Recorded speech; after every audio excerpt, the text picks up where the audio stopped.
ہندوستان کے سنویدھان کے اندر لکھی ہوئی ہے یہ بات کہ آپ اپنی بات سنویدھان کے حساب سے قانونی اعتبار سے آپ اپنی لڑائی لڑ سکتے ہیں، لیکن ہم قانونی اعتبار سے ہندوستان کے اندر نالج بھی ہم کو ہونا چاہیے اور ہم کو سپورٹ بھی کرنا چاہیے۔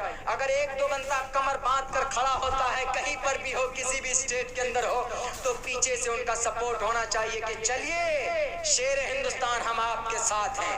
لیکن اگر وہ آواز اٹھاتا ہے تو ہم لوگ پولنگ ڈاؤن، کیوں یہ آگے جائے گا؟ ہم مسلموں میں، کلمہ پڑھنے والوں میں، ہم سماج کے لوگوں کے اندر یہی بہت بڑی برائی ہے۔ اگر کوئی کسی برائی کے خلاف آواز اٹھاتا ہے تو وہ کہتا ہے کہ یہ بنے گا بہت بڑا سوشل ورک، اس کو ہونے نہیں دیں گے۔ یہی بڑی پرابلم ہے ہندوستان کی۔ اگر کمر باندھ کر، اگر سارے ہندو مسلمان مل کر، اگر بڑھتے ہوئے کرپشن کے خلاف، بڑھتے ہوئے ظلم کے خلاف، موب لنچنگ کے خلاف، مندر مسجد کے نام پر جھگڑے کے خلاف اگر ہم کمر باندھ لیں گے تو کیا میرے ہندو بھائیوں بتاؤ یہ موب لنچنگ رکے گا کہ نہیں رکے گا؟ ہم اپنے بچوں کو کنٹرول کریں، ان بچوں کو جو سر پہ بھگوا رنگ کے کفن باندھ لیتے ہیں اور خواہ مخواہ وہ نعرے بازی کرتے ہیں، جے شری رام کے نعرے لگاتے ہیں، مندر مسجد کے یا داڑھی پکڑ کر بڑے بوڑھوں کے سر پر ان کے کن پٹی پر تھپڑ مارتے ہیں، کیا یہ صحیح ہے؟ بتائیے۔ اگر آپ کمر باندھ لیں، اپنے بیٹوں کو سمجھائیں، اپنے آنے والی جنریشن کو سمجھائیں کہ ملک ہندوستان کے اندر ایسا کچھ نہیں ہے میرے بیٹوں، یہ آپ کو بہکا رہے ہیں، ان کے پاس نوکری نہیں ہے۔ 5 لاکھ نوجوان آپ کے اتر پردیش سے کوالیفائڈ کرتے ہیں بی ایڈ کے اندر، بیچلر آف ایجوکیشن کے اندر، لیکن صرف 2 لاکھ لوگوں کو نوکری ملتی ہے، باقی 3 لاکھ کہاں؟ سڑکوں پر۔ 3 لاکھ کہاں؟ سگریٹ اور شراب پی کر نشے میں دھت ہو کر۔ باقی 3 لاکھ کہاں؟ یہی الٹے سیدھے نعرہ لگانے کے لیے ٹریننگ دی جاتی ہے ان کو۔ میرے ہندوستان کے ہندو بھائیوں، کمر باندھ لو، آ جاؤ میدان میں۔ اگر کہیں پر کسی مسلم کی ہتیا ہو یا کہیں پر کسی ہندو بھائیوں کو خراش آ جائے یا کوئی دقت ہو، پریشانی ہو، تو کمر باندھ کر دونوں مل کر حل کریں گے۔ ان غداروں کے، ان بہروپیے نیتوں کے بہکاوے میں نہیں آئیں گے۔ آپ کو تاریخ میں بتا دوں، یہی بابری مسجد کی تاریخ، کون ہے؟ پرمہنس داس جی، بابری مسجد کا، رام مندر کا کیس لڑنے والا پرمہنس داس جی۔ دوسرے نمبر پر بابری مسجد کی کیس لڑنے والا کون؟ ہاشم انصاری۔ میں نے کئی جگہ پہ بتایا، دونوں دشمن ہیں کیس کے اعتبار سے، ایک مندر کا دعوے دار، ایک مسجد کا دعوے دار، لیکن جب دونوں کورٹ جاتے ہیں پتہ کیسے جاتے ہیں؟ ایک ہی گاڑی میں دونوں کورٹ جاتے ہیں، اور جب ایک دوسرے کی ہم بیٹھ کر کھانا کھاتے ہیں۔ ہاشم انصاری ٹیلر ماسٹر تھا رحمت اللہ علیہ، مر گیا بیچارہ کچھ دنوں پہلے، ان کا بیٹا بھی ہے۔ ہاشم انصاری ٹیلر ماسٹر تھا۔ پرمہنس داس جی کو جب کپڑے سلوانا ہوتا تھا تو ہاشم انصاری کے گھر پر لے جا کر دیتے تھے۔ ایک روز ہاشم انصاری جا رہے تھے کوٹ، الہ آباد کوٹ جا رہے تھے، تو وہ جیسے ہی اپنی بس سے اترے تو پیدل جانے لگے، تو پرمہنس داس جی نے کہا کہ ہاشم انصاری کیوں ہو پیدل؟ سائیکل نہیں ہے؟ انہوں نے کہا کہ ہم غریب آدمی ہیں پنڈت جی، ہمارے پاس سائیکل کہاں سے ہوگی؟ انہوں نے کہا اچھا کوئی بات نہیں۔ اگلے دن سائیکل خرید کر دی پرمہنس داس جی نے کن کو؟ انصاری کو، کہ تم کیس لڑنے کے لیے ہائی کورٹ جانا ہے۔ کوئی مائے کا لال، ایسی انسانیت، ایسی مانوتا کو پیش کرنے والے، یہ اصل میں ہوتے ہیں سادھو سنت، یہ ہوتے ہیں مانوتا کی بھاوناؤں کو پہچاننے والے۔ وہ جانتے تھے کہ ہمارا معاملہ سپریم کورٹ میں ہے، ہمارے حق میں فیصلہ ہوگا تو ہم کو ایکسپٹ ہوگا، ان کے حق میں ہوگا تو ہم صبر کریں گے۔ یہاں تک کہ ہاشم انصاری جب بیمار پڑا تھا تو پیسے قرض کے طور پر پرمہنس داس جی نے ہاشم انصاری کو دیا تھا کہ لو اپنا علاج کرو، جب تم کو ضرورت پڑے تو تم ہم کو واپس کر دینا۔ یہ مانوتا ہے۔ آج وہی تاریخ پھر سے دہرانی ہوگی۔ ان بہروپیوں کے بہکاوے میں آؤ گے تو ہندوستان کی جی ڈی پی آتی 4% ہے، پتہ نہیں 1% پر چلا جائے۔ یہ بہروپیے تو چاہتے ہی ایسے کہ ان کو لڑایا جائے، دھرم کے نام پر لڑا دیا جائے، تشدد کے نام پر لڑا دیا جائے، مندر مسجد کے نام پر لڑا دیا جائے۔ کیا آپ لڑنا چاہتے ہیں؟ پیش کرتا ہے کون؟ آسنسول کے امام صاحب شہاب الدین صاحب، جن کے بیٹے کی ہتیا کر دی گئی تیزاب پھینک کر۔ تب بھی امام صاحب نے کہا میرے بیٹے کی ہتیا ہوئی ہے، لیکن میں نہیں چاہتا کہ ہمارے ہندو بھائی کی کسی بیٹے کی دوبارہ اس طرح کی ہتیا ہو۔ انہوں نے کہا کہ مسلمانوں، میرے